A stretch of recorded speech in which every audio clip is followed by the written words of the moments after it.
This is the Listening Tube. Hello, thank you for putting your ear to the Listening Tube. I'm your host, Bob Woodley. I am officially suspending my presidential campaign, mostly because I never started one. On this episode, we'll hear about the origins of the Republican Party, the Zimmerman telegram, an attack on the United States Capitol, but not the one you're thinking of, and diversity. But first, Not the headlines. there could be some good news on the horizon if there's something in your life that makes your nose run and your eyes watery and itchy and you miserable. It's called an allergy, and they can be an annoyance or they can be deadly. If you suffer from one, as many of us do, a treatment may be in the works thanks to a discovery by researchers with McMaster University and a Danish pharmaceutical company. They've discovered the cell that remembers what it is that triggers your allergy. It's called a type 2 memory B cell, and those of us who don't have allergies have very few of them, if any, according to a co-lead of the study, Josh Koenig from McMaster. B cells make antibodies that can help fight off infections, but they can also cause allergies. Koenig gives an example when he says, let's say you're allergic to peanuts. Your immune system, because of MBC2, remembers that you're allergic to peanuts, and when you encounter them again, it creates more of the antibodies that make you allergic. Using the latest technology to run some experiments, the scientists discovered that it is these B cells that are, as the story puts it, the home of allergy. The discovery gives scientists and researchers a new target in treating allergies. The research, published in Science Translational Medicine, calls the brand new cell as a type 2 memory B cell, or MBC2. This discovery may lead to treatments for allergies, if not an outright cure. There's still a lot to learn about allergies themselves, as well as how these B cells may be used to develop treatments, but there are two avenues of treatment being explored. One way is to eliminate the B cells from the body of an allergic person. Now that scientists know what they are and how to identify them, there may be a relatively simple way to destroy them without damaging surrounding cells. Another approach would be to modify the B cells so that they perform some other function that doesn't trigger the allergy. Worldwide, allergies are the most prevalent of diseases. This discovery could lead to a new understanding of how they work, possibly bringing relief to millions of people with allergies. I don't personally suffer from any allergies, but this discovery might someday help me too.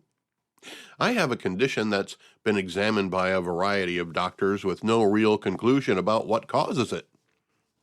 My head clogs up while I sleep, and when I wake up in the morning, I can hardly breathe.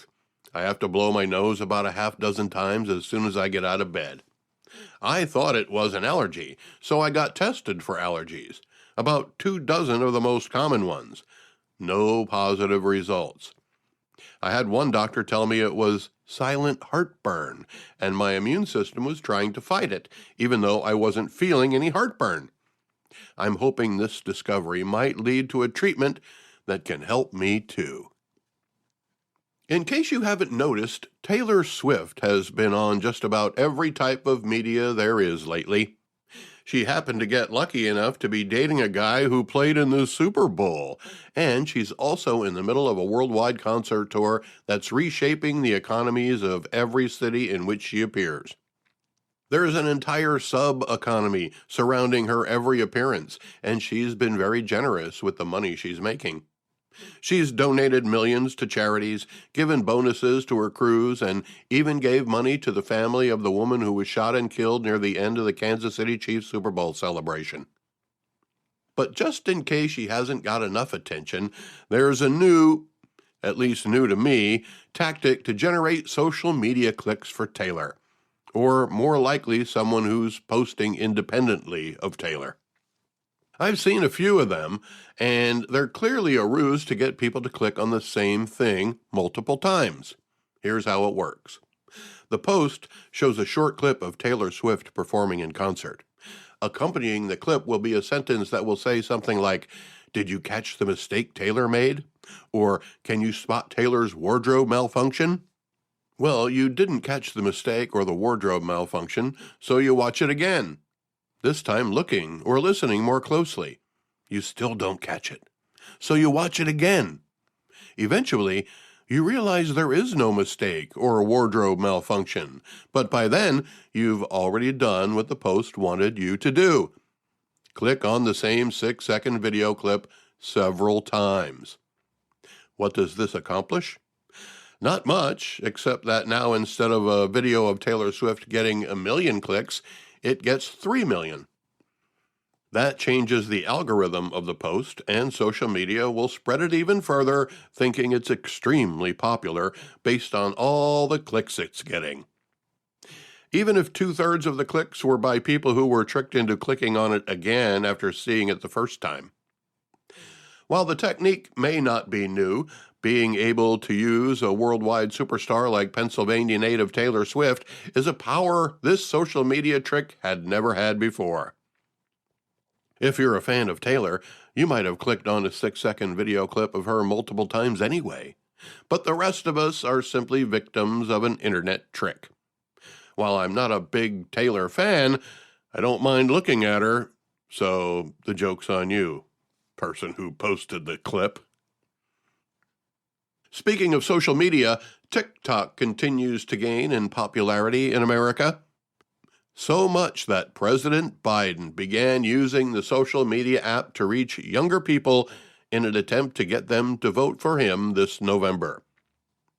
Now, you might think that's a pretty smart move considering his likely opponent, former President Donald Trump, has his own social media site, Truth Social.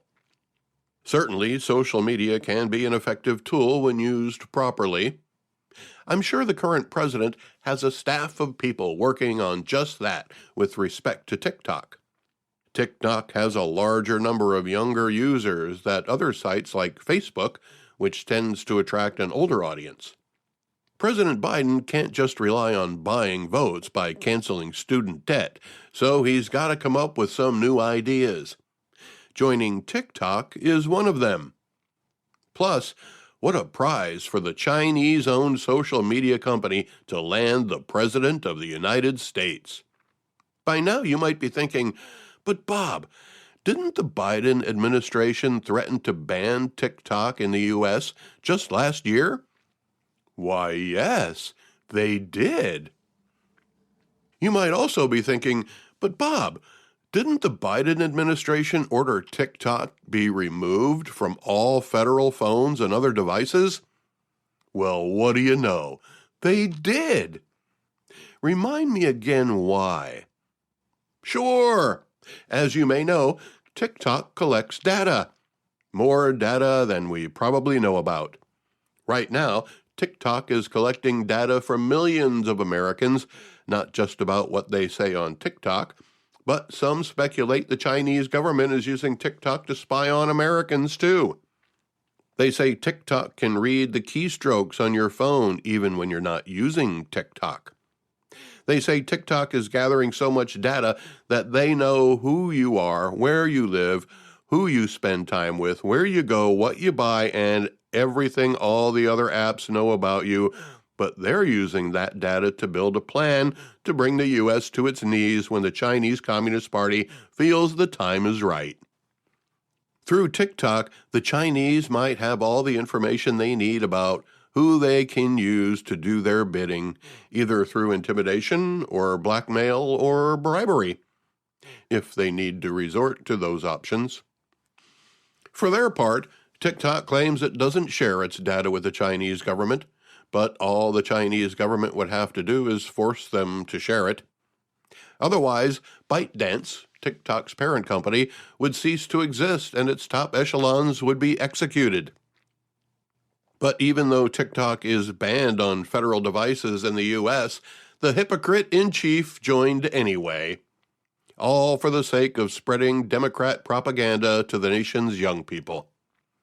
And I say Democrat propaganda for a good reason.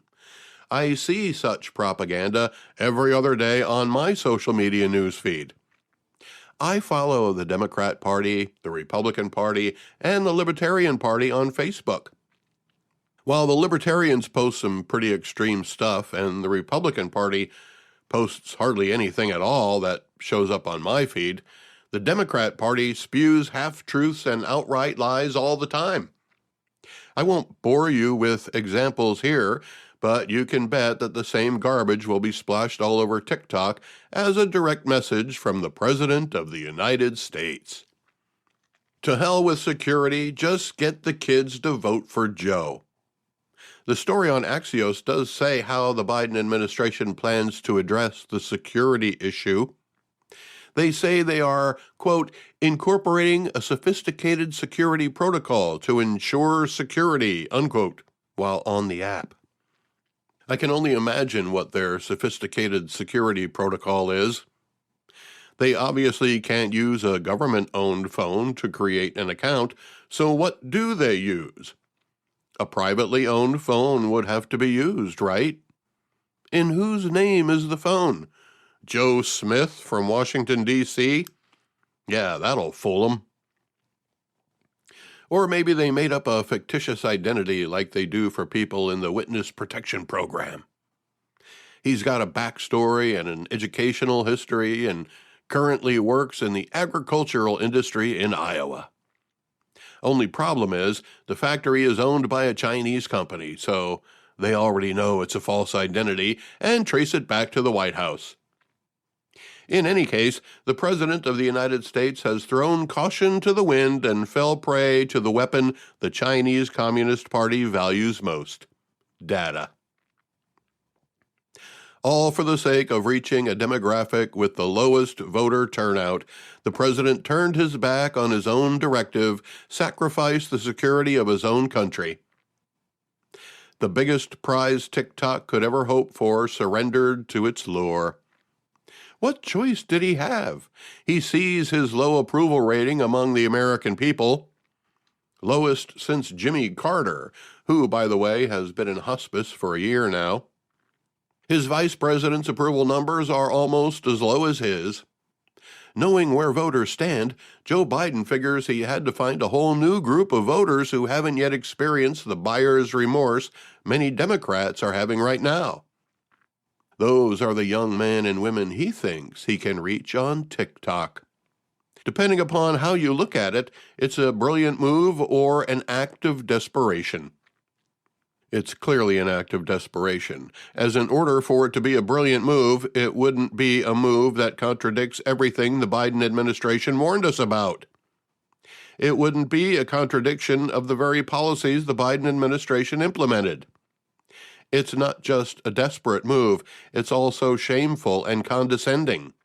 It establishes that the only federal employee who's allowed to use TikTok in an official capacity is the President of the United States when he needs to win an election. Otherwise, it's bad. It's bad.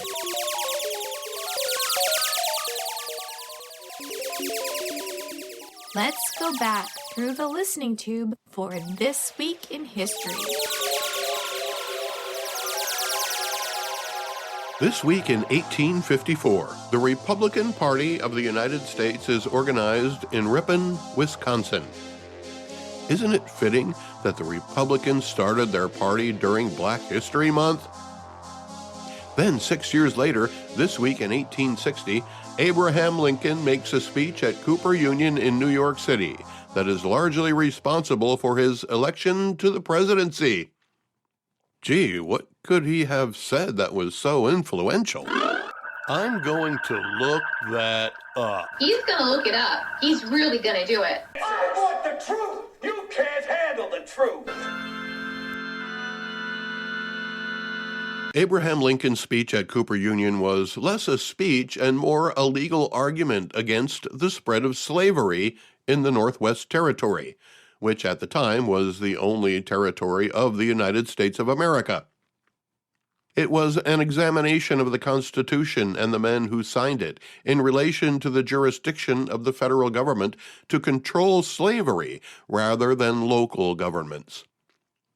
It was a power play to solidify the federal government's authority to eliminate slavery. Abe Lincoln used the Constitution itself to argue against slavery and the right of the federal government to abolish it. The end of slavery became the platform on which the Republican Party would hang its hat, and Abraham Lincoln would carry the torch to light the way. Yes, it was the Republicans who fought for the freedom of all people, regardless of the color of their skin. Somewhere along the way, Democrat ideals that created social programs began to enslave people once again and have held them down ever since. This week in 1873, E. Remington and Sons in Ilion, New York, begins producing the first practical typewriter. You thought I was going to say pistol, didn't you? No, it was a typewriter that Remington made. And wow, what a revolutionary invention. In case you're too young to have noticed, the typewriter led to the keyboard that now accompanies every computer. Typewriters were the first word processors, but they didn't come with italics or different colors of type or different sizes or fonts, for that matter. Eventually, some variety began to appear, but it was a long time coming. At first, you could add red type to your document. Erasing a mistake was almost as difficult as starting over. But eventually, typewriters became more user-friendly. When the ball typewriter came along, different fonts were available by swapping out the ball. The ball was a metal attachment that had all of the letters, numbers, and symbols on it that would rotate to print the letter or symbol you chose on the keyboard. It was cumbersome by today's standards, but revolutionary for its time. Typewriters are more or less obsolete now, collector's items, but in their heyday, they gave the general public the opportunity to be writers. Typewriters inspired people to put their thoughts on paper or to create thoughts solely for the purpose of typing them. Realistically, we still use typewriters today. They're just electronic instead of mechanical. Instead of typing class in high school, we have keyboarding class in middle school. I recently heard that some schools are bringing back cursive writing classes because kids today don't know how to sign their own names. The 1900s. This week in 1917, the U.S. government releases the unencrypted text of the Zimmerman telegram to the public. What an outcry that produced! The Zimmerman telegram was what was supposed to be a secret message between Germany and Mexico. This was during World War I, or as it was known before World War II, the Great War. In the message, the German Foreign Office suggested to Mexico that if the United States entered the war against Germany, Germany would help Mexico reclaim the states of Texas, Arizona, and New Mexico if Mexico was willing to form an alliance with Germany. The message was intercepted by the British and passed on to the Americans. Mexico passed on the offer, though. They listed a variety of reasons, according to Wikipedia. Some of the reasons were that Mexico was in the middle of a civil war at the time. The U.S. had a stronger military. They didn't have faith in Germany's promises, and perhaps most poignant, Mexican generals agreed that even if they were awarded the states of Texas, Arizona, and New Mexico, the civilian population was better armed than the Mexican authorities would have been, thanks to the Second Amendment to the Constitution of the United States.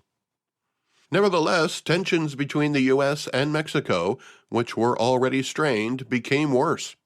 The plot didn't keep the U.S. out of the war, with President Wilson asking Congress for a war to end all wars. Today, Mexico has done what it can to peacefully retake Texas, Arizona, and New Mexico, as well as California, Denver, Chicago, and New York City. Thanks to the Biden administration, they didn't need any help from Germany. This week in 1936, the Hoover Dam is completed. My wife and I visited the Hoover Dam last spring. I had lived in Las Vegas before, but never ventured over that way, so we made a point of it. It's definitely a sight to see, with utility towers at odd angles coming out of the canyon walls and the sheer engineering of it. What's also cool is that if you walk across it, you walk from Nevada to Arizona. So my wife was able to cross off another state she's visited, however briefly. We also visited California, so we worked in 3 states in 1 week. I had already been to Nevada, California, and Arizona, so the only new state I was able to visit was the state of disbelief as to how much Las Vegas had changed in the 25 years since I lived there. This week in 1939, the U.S. Supreme Court rules that sit-down strikes violate property owners' rights and are therefore illegal. This dealt a big blow to unions, as it meant that companies could hire replacement workers. Union members call them scabs, perhaps to describe how they protect an open wound from getting infected. Anyway, if the union doesn't want to work, they can't keep anybody else from occupying that space and doing the work. Granted, calling in replacement workers might not be the best idea, but sometimes the work just has to get done. Also this week in 1939, the erroneous word "doored" is discovered in the Webster's New International Dictionary, 2nd edition, prompting an investigation. I'm going to look that up. He's gonna look it up. He's really... Whoa, hold it. Of course I'm going to look it up. It's literally a story about the dictionary. The word "doored" got into the dictionary 5 years earlier, in 1934, according to Merriam-Webster.com. They explained how it happened. You see, back then, entries for the dictionary were handled through an exchange of 3-inch by 5-inch index cards that passed from editors to proofreaders, through etymologists and others whose job it is to make sure the dictionary has all the words and all the words only, not made-up stuff. On a 3x5 card for an addition to the definition and usage of the letter D, the uppercase D and the lowercase d was its use as an abbreviation for the word density when used in physics and chemistry. But the way the entry was typed onto the card, with an uppercase D and the word or, then a lowercase d, made it look like the word doored. That's how doored got into the dictionary. It took until 1939 for another editor to notice and submit another 3x5 card to make the correction, referring to doored as a ghost word and calling for an urgent plate change. A plate change was required to make the correction on the printing press. It wasn't until 1947, 13 years after the error, that the word doored was removed from the dictionary. Merriam-Webster claims doored is the only such ghost word to ever appear in their publication. This week in 1943, the Rosenstrasse protest starts in Berlin. It is the only pro-Jewish demonstration inside wartime Nazi Germany. 25 of the 2,000 Jews in so-called mixed marriages who were held at the community center on Rosenstrasse were sent to Auschwitz. At the time, there were, according to the Holocaust Encyclopedia, about 9,000 Jews in Berlin who the Gestapo considered exempted because they were spouses or children in mixed marriages. This week in 1954, Puerto Rican nationalists attack the United States Capitol building, injuring 5 representatives. 4 people unfurled a Puerto Rican flag and began firing semi-automatic pistols at the House floor from the balcony. Luckily, the 5 wounded representatives recovered. The shooters were arrested, tried, and convicted. They said they did it to get Puerto Rico out from under U.S. rule, but were sentenced to the equivalent of life sentences. But about 25 years later, Jimmy Carter commuted their sentences and all of them returned to Puerto Rico, which, by the way, is an American territory. This week in 1964, the government of Italy asks for help to keep the Leaning Tower of Pisa from toppling over. Hey, we have this building over here, and, well, it's not looking so good right now. 60 years later, the Leaning Tower is still standing. This week in 1990, Steve Jackson Games is raided by the United States Secret Service, prompting the later formation of the Electronic Frontier Foundation. If you're wondering why the Secret Service would raid an electronic game company, it was because the owner of the company, Steve Jackson, was allegedly a recipient of a document that showed how the 911 system works. You know, the number you call in an emergency. The Secret Service claimed that if hackers knew how it worked, they could disrupt it and put people's lives in danger.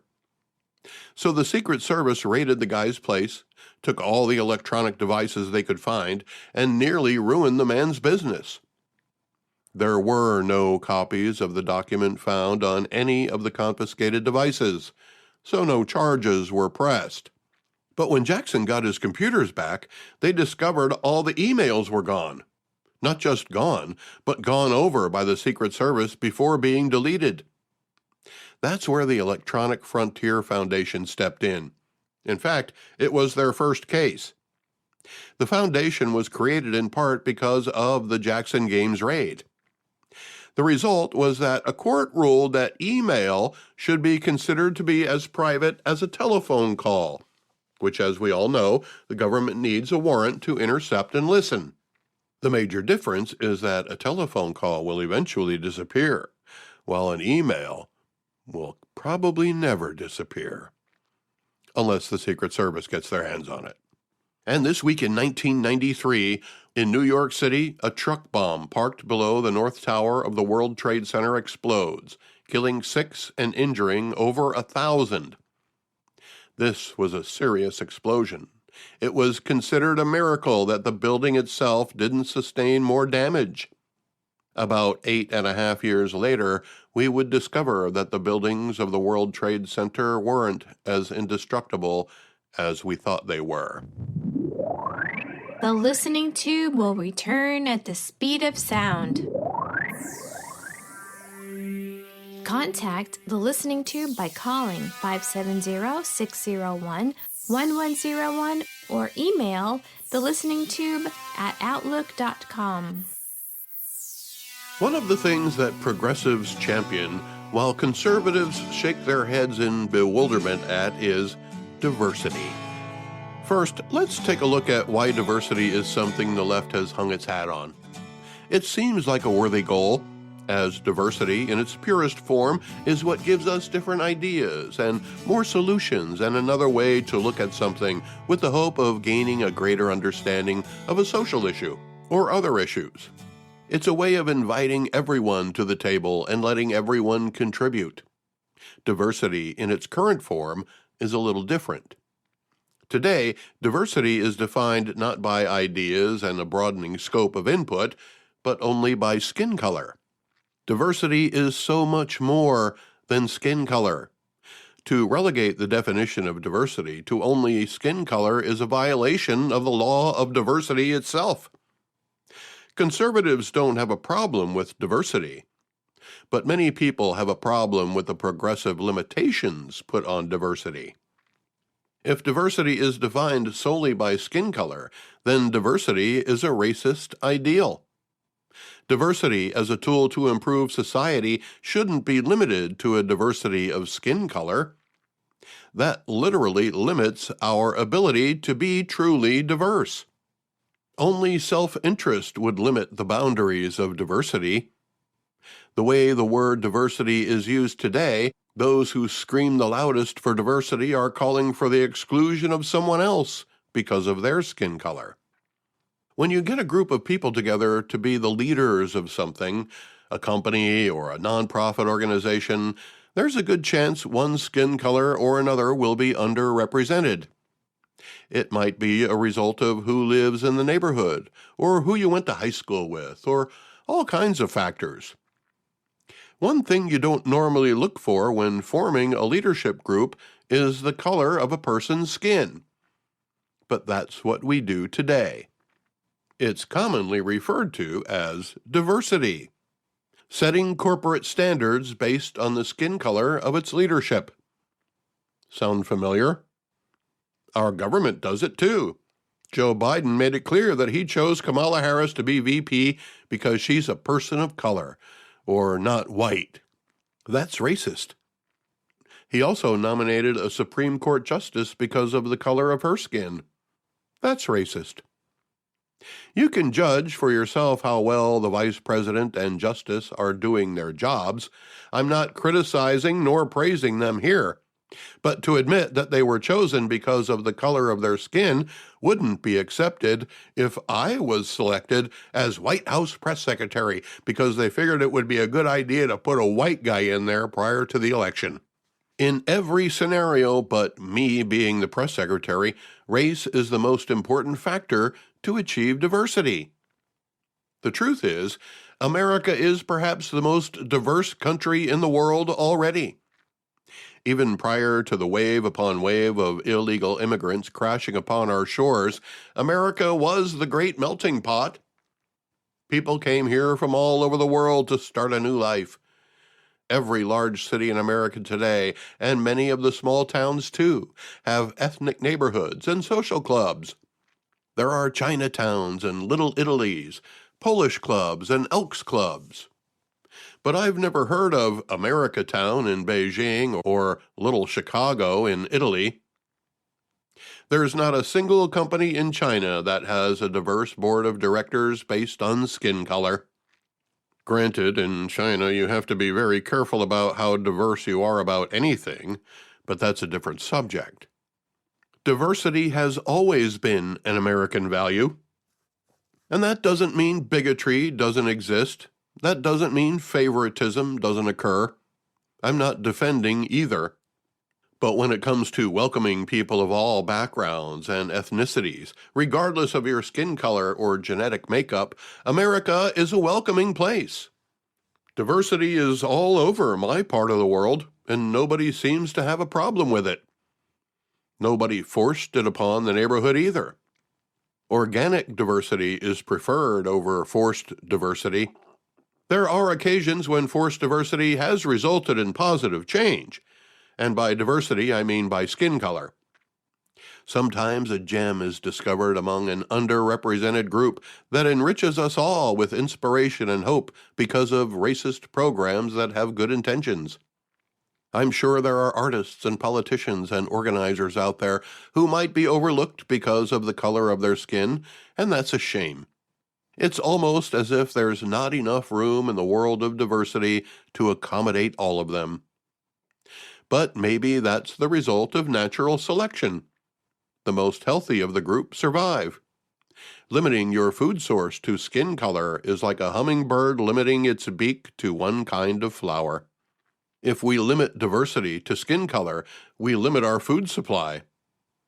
There are other, more important factors to take into consideration when it comes to making important decisions, moderately important decisions, completely unimportant decisions, or any kind of decisions than the color of somebody's skin. Skin color might be the first thing you notice about somebody, and that's natural, but making any other decisions because of that initial observation is racism, and maybe even bigotry, depending upon what decisions are made. When diversity becomes something that benefits society because it's diversity of thought and not just a recognition of somebody's skin color, then we'll be able to take an unbiased look at diversity and how society might benefit from it. Until then, today's definition of diversity will merely be a catchphrase for not enough different skin colors.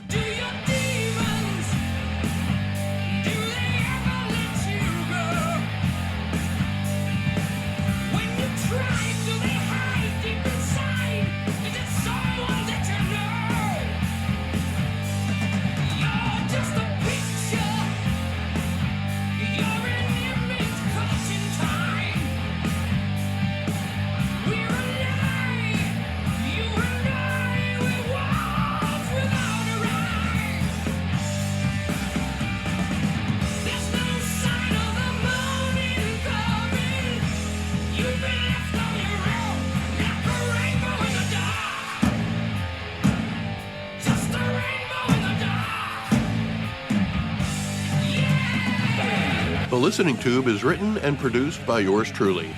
Copyright 2024. Thank you for putting your ear to the Listening Tube. Subscribe today. Thank you, Dave. Thank you, Jeanette. I'm your host, Bob Woodley, for Thou ad infinitum.